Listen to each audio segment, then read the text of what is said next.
it's good to be here. I've been, thinking of coming to SJP and talking for the longest time, ever since we finished the architecture department building. But for some reason, it's so for some reason it hasn't happened, and I'm glad to be here to be part of NASA. And the only thing, of course, is where are the students? So the last time I was at a NASA was in Belgaum, and where I was jury for one of the transparents, which was a competition. I don't know whether they have it this year as well, but it seems like the flavor. I guess if we were here last evening, we would have seen what NASA is really all about when everyone is together and everyone's having a good time. But it brings me back to memories of the NASA that I was at SPE and enjoyed so thoroughly. So I hope you guys are all having a good time here in Bangalore. We hate it any other way, especially our international guests too. Whatever time you have. So I've just put a few projects together. When Smita talked to me about this topic, I said, why women? Why women in architecture? Because yes, we all have our issues as we are in practice, and I think those are all more from an individual point of view, and it would be based on your strengths and weaknesses, whether you're a man or a woman. And I haven't really, of course, there have been issues, but not something that's really made me think very strongly about this. And I say this because, of course, I'm probably from a family, if I have to talk about it, I was probably one of the first in the family to get into professional women, to get into professional, into a professional college.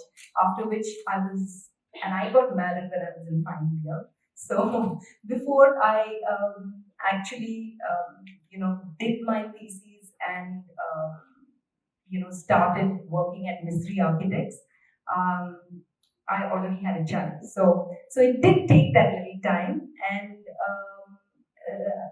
the thing is that I guess at our generation, things did happen differently, or we did do things based on what was expected and things like that.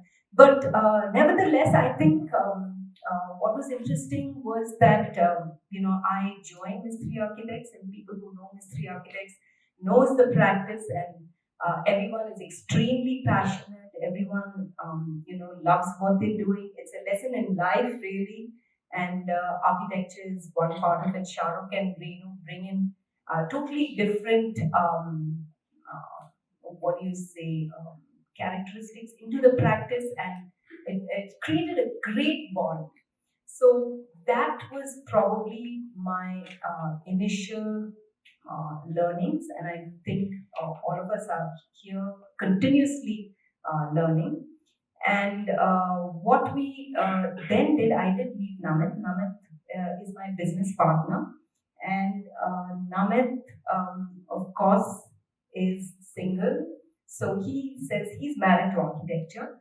So we had this initial situation where it was difficult because we started practice, when we were probably finished maybe 6-7 years after, graduation. Both of us were Mystery Architects. I left Mystery Architects to have my second child, and then we decided that we'd start practice together. So at that point, when it was early in our practice, we did get some interesting projects, large projects, and there was a tussle in the sense that I had my little kids, and it somehow felt that there was a lot of work that was being done by Namit, and he did take on that burden. He did take on that burden when I couldn't. But I think even though we were not husband and wife, there was a great understanding that we could take this forward. We could keep the deadlines. We could work, in a way that worked for all of us, and seemed seemed quite comfortable, I would say. I think we enjoyed all those. Now, what I did was I just put a few projects together rather than, anything specific. I just thought it would be nice to just, show some few of the projects that we've done and concentrate on one project that we have recently completed, which is the Jaguar Corporate Office in Delhi.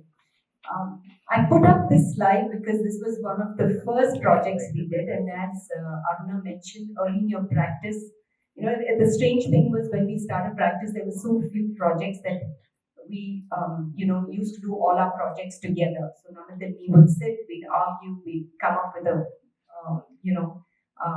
concept and go forward. So this was one such project, and it got us our initial awards at the national level, and we enjoyed that whole process of looking at rural architecture, looking at context, and thinking about it. Now, after a few years, what happened was that we tended to think very individualistically. So we tended to kind of work on different projects, though of course we discussed. It wasn't as if it was like two offices in one, but it was a lot of discussion up to a concept stage. And then, both of us worked on projects individually. Now, after 25 years, we see that we are coming back to square one, where, we feel that there is so much that each of us can give to a single project. So, there is, like Smita mentioned, we've now brought in heritage as well. So the practice, we want to take on as much as we can to do, as much, not in terms of quantity, but in terms of quality, when it comes to the city, when it comes to projects as a whole. And as professionals, practicing professionals, all of us really look to see what each of us would think contemporary Indian architecture is. And I think we're all grappling, we're all learning, and we're hoping that, something would emerge which all of us could, really, I don't think there's a single answer, but I think it's great to work towards that to see what is contemporary Indian architecture. Saying that, let me just go forward. These are some of the awards that we've won through the years. 25 years is a long time. We have been featured in.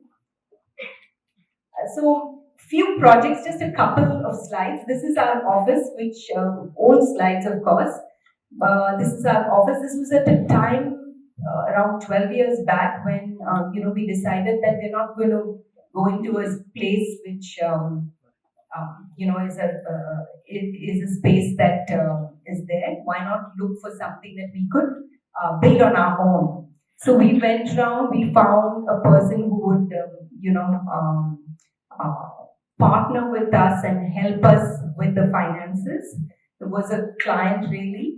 And so we bought the site and we actually, designed the space in such a way that which we thought would be great to work in. Now, we were previously in a space which was in buzzing Koramangala, and you can imagine it was, there was like so much of noise and traffic and things like that. So when we moved to the office, it was suddenly very calm because, we were on the edge of Koramangala, SD bed area, which really had the army ground, totally. It was almost like having a whole, natural forest, to ourselves. But the good thing, or what we did was we kept the ground floor completely open, and we said that this is what we believe is veranda living, So in terms of wanting to be very much contextual and wanting to be very much a part of nature, we said that let's have the spaces which we can have considering we were at the end of, end of the road where we didn't have too much traffic, we didn't have too much dust going on.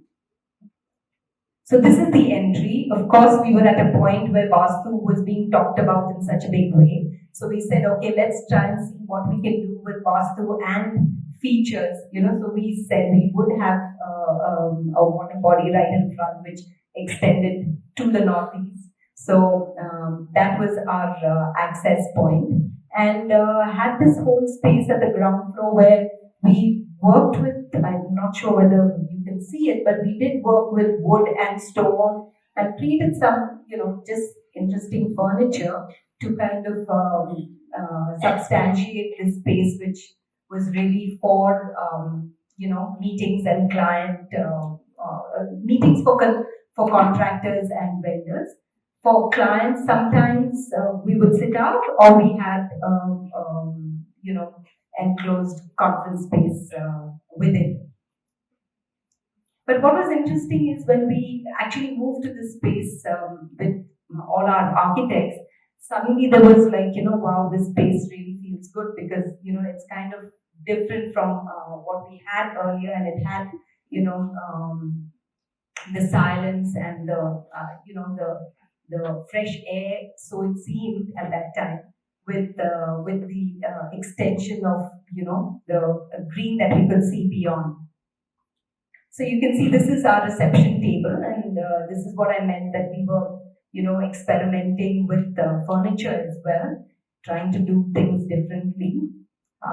We worked with physical screens which were actually done out of wood, but in a very economical way. So the idea of craft and the idea of trying to do something with natural materials was very, very important to us.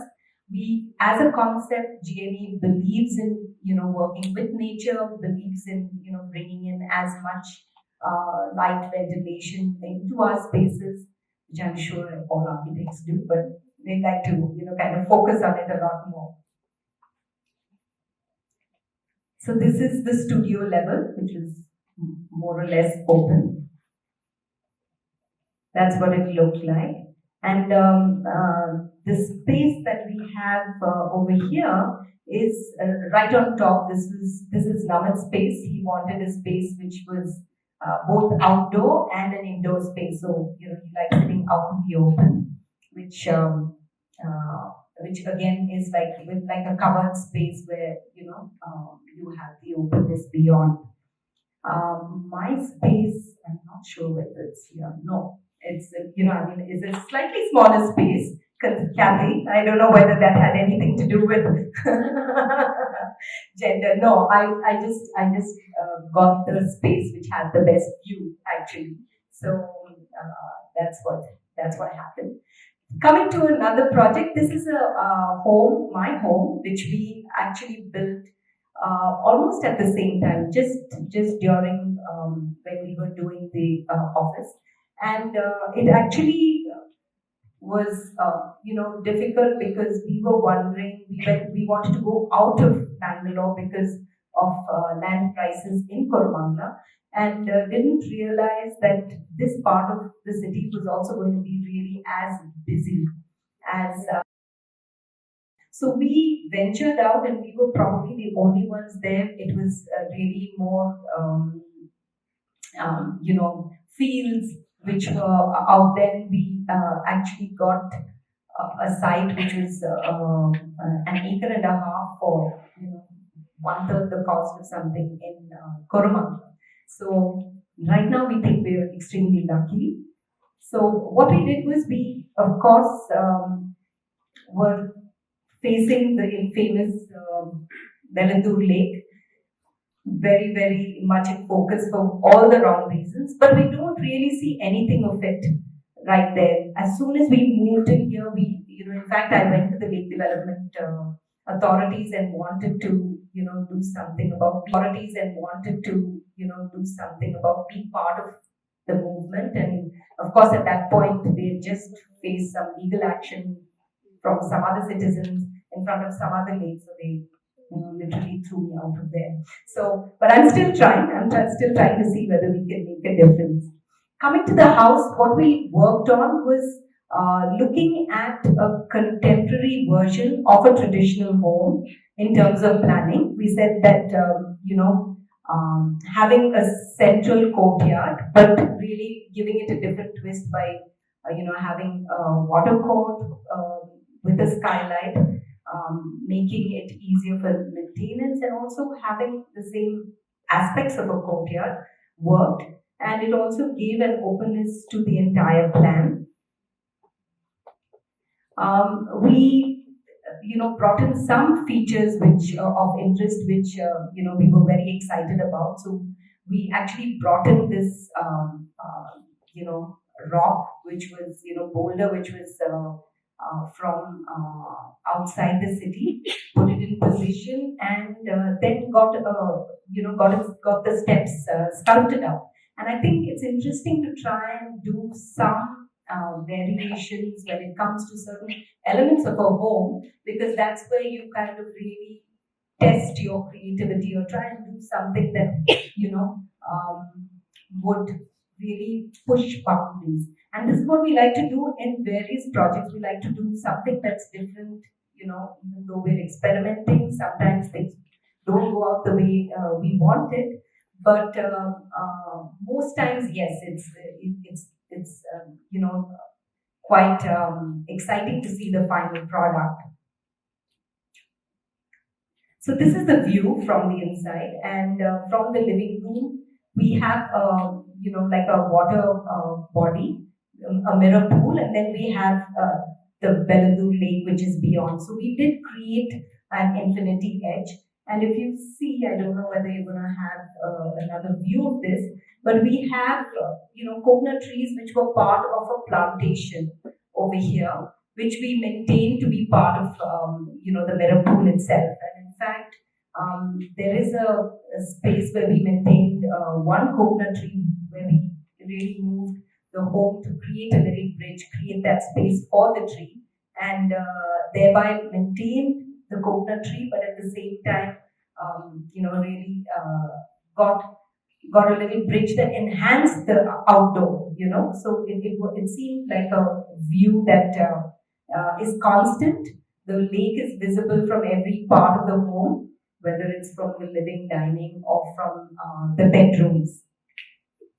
So this is the view from the outside, and as you can see, the lower levels is the living area. We have a bedroom, guest bedroom at the lower level over here, which faces the view again, and we have the 3 bedrooms at the upper level.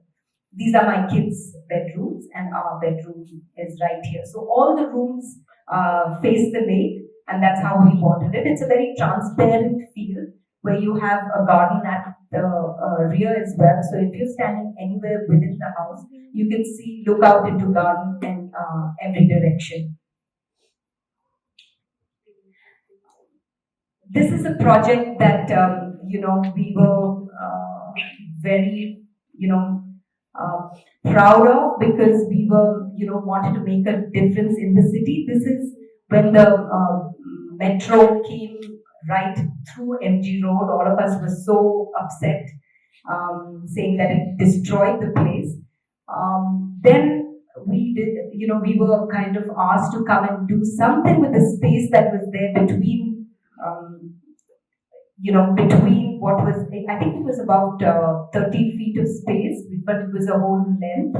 And BMRCL, Mr. Shivasalam said that, can you just create a garden, to give back what was there previously, which was a nice, boulevard, as we used to call it, where it was just a walkway, and old Bangaloreans loved it. People used to come there, especially summer evenings, to just walk, and be part of the buzz of MG Road.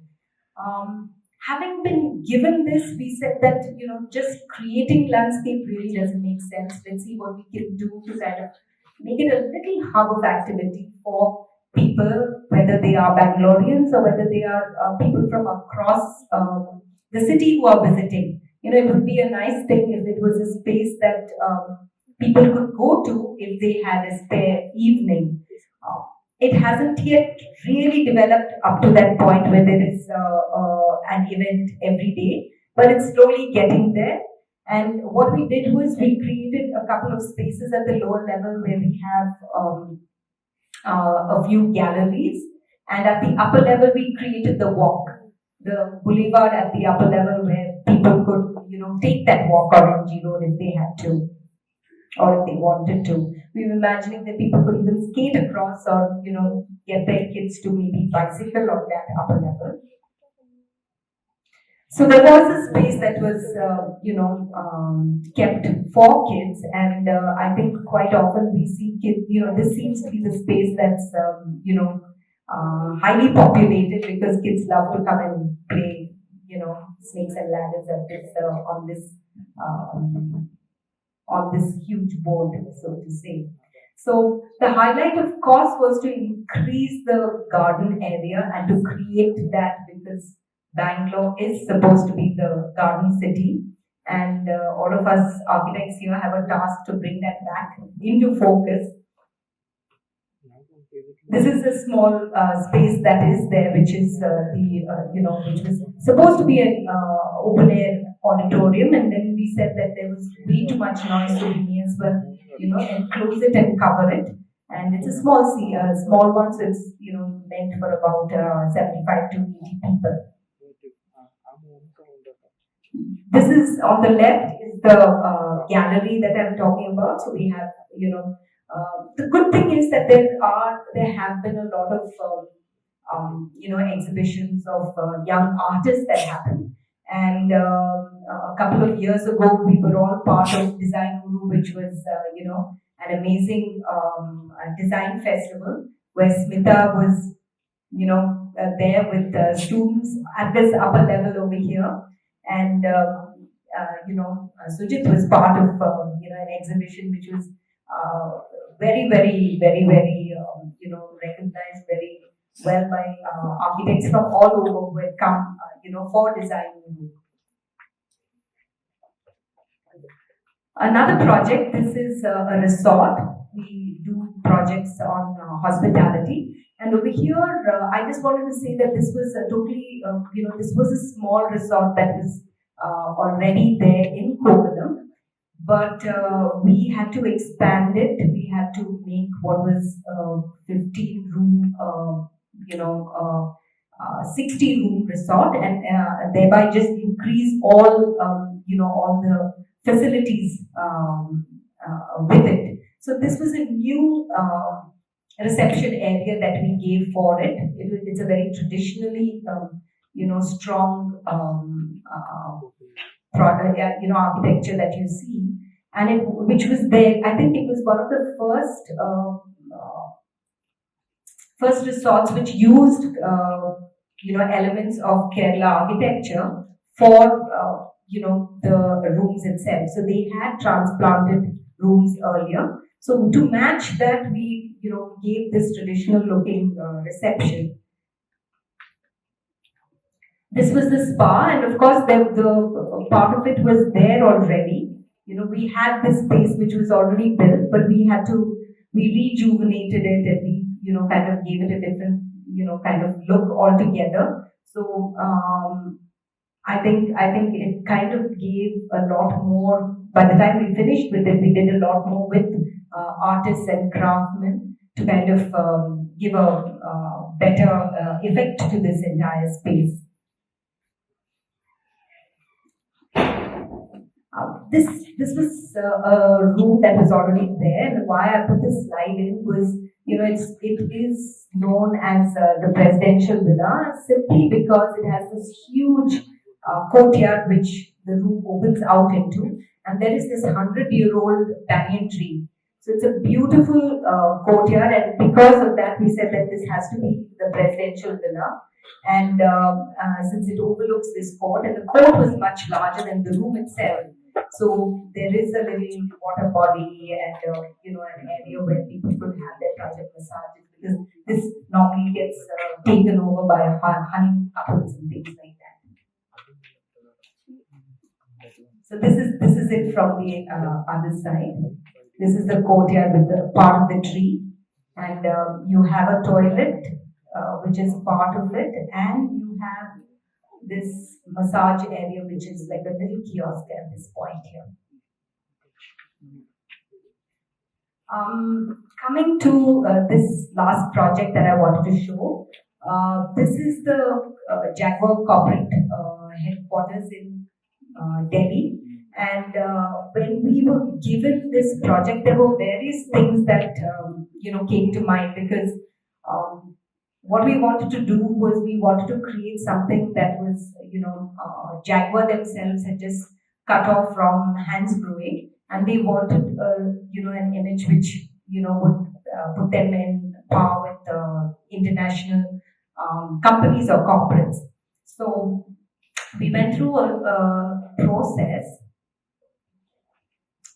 of really going down to see why and what we wanted to do, and talked about various things that this project really, or the clients, what the clients bring to the table. So looking at them, looking at the client, and looking at the way they worked, and their culture and things like that, we said that with their people, we said that we needed to kind of bring in the confidence and the joy that we really see in them, right? Of course, sustainability was one thing that was a given, and the third thing that we wanted to bring in was to bring in collaboration with different artists, whether it was traditional or more on contemporary Indian art, and artists who would kind of be a part and soul of the entire project. So this is just to kind of show the context where it was a time when people were using areas outside of the city. Rather than have just to give you a small story, we were supposed to initially do it in the heart of Delhi, in a site which is quite tight. After which we had a discussion. Namit and me spoke to the clients and said that you're going to outgrow this so soon. You should be having something like a campus, really. So just before groundbreaking of that city project, we actually were shown this site, which was in Gurgaon, not Gurgaon, beyond Gurgaon, in Manesar, which was the industrial area. And the thought, of course, was to kind of get into an area where it's a lot more, integrated when you're talking about, the industrial part of it and the corporate office part of it. So this is just a space showing, this is where our site is, and you have, about a kilometer long road that really brings you up to this site. So we had this in mind, this access in mind, saying that when you come, your building is going to be visible right from this point. So it needs to be something that's really interesting, and something that you could, people would enjoy seeing from that point. So this is Namit's sketch, where the thought was really of having something which is like an eagle in flight. We've always talked about Jonathan Livingston's books, and we've always read it through and through, and always shared it with all the interns and students we've had in our office. And somehow that thought of flight, which represents so much to all of us, was something that we wanted to capture.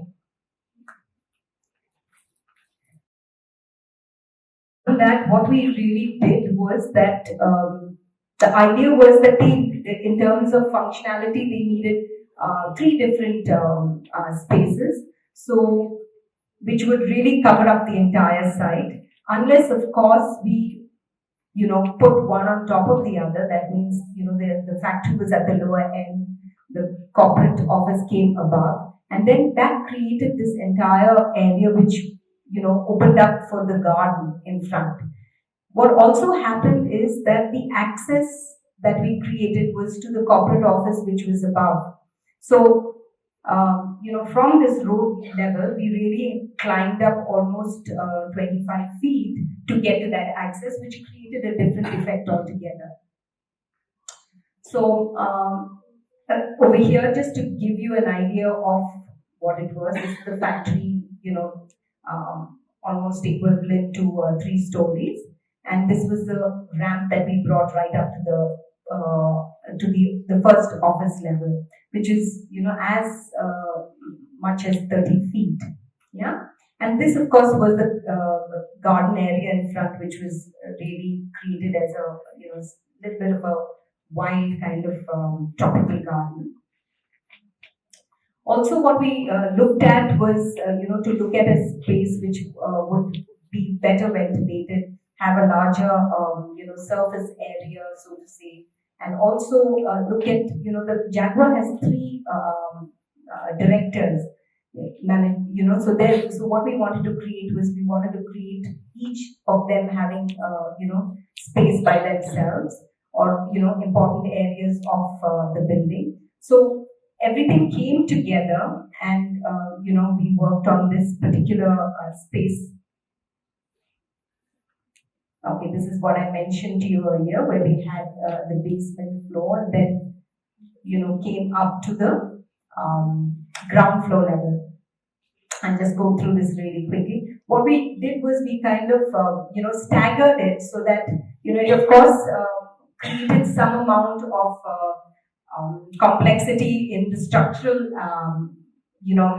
side of the building, but in the structural design. But like I said, that it was all a beautiful learning experience to create this project, which is net zero building. So we have the lower floor, which is a public floor. We have the next two, which is the first and the second floor, which are office areas. And then we have the third floor, which is a corporate floor. So this is what it was. What we did was we created that ramp. So you had an entrance, which was like circular through and through, but you came up to this height, which was about 30 feet from this ground level. And at the ground level, actually, I think we should have it in the next slide. So in this space, we have, Jaguar being, a corporate, they have a whole lot of people coming, to see, to see their products, and we were aware of it. They had people for training. They had architects coming in. They had developers. So it was going to serve as a marketing area as well. So training area, there is an area which is dedicated for training of dealers, and getting them familiar with the with the company. We had an area which was for the dining and entertainment area for the staff, and then the area that is here was done by Michael Foley, again a collaborative effort, which is called Experiencing Jaguar, which is really almost was supposed to be like a history space, but it has been done in an extremely high-tech way, and it's very very it's a beautiful space created by Michael. This is of course the first floor where the offices are. Second floor as well, which is our all open planning. The third floor, like I said, we have 3 directors who are sitting in 3 areas, and of course we have this space which could open out into a get-together space and things like that. We have 2 large conference rooms. One is a 30-seater, and one is divided into 2 15-seaters each over here. Just project details. Since it was a net zero building, we had various consultants. We did, radiant cooling. We did, the structural. I come to it actually. What this is. just some working drawings showing the sections. So this is part of the site drawing pictures where we had the structural. It took a lot from us. We had PT slabs at that time and created this interesting kind of form. We had radiant cooling, and of course all the details that our consultant put together for making sure that this all worked as a net zero building. All the water, of course, is collected and recycled. We have solar panels, which now has been adding to the grid. So we are positive. This is just a couple of the interior shots where we've show. The thing is, Jaguar has now got into lighting, so the idea was to kind of bring in lighting in some way as well. So in all the backdrops of each of the MD directors, we've kind of created a little bit of a lighting effect. So this is one where again we have different levels and we have lighting happening there. Details.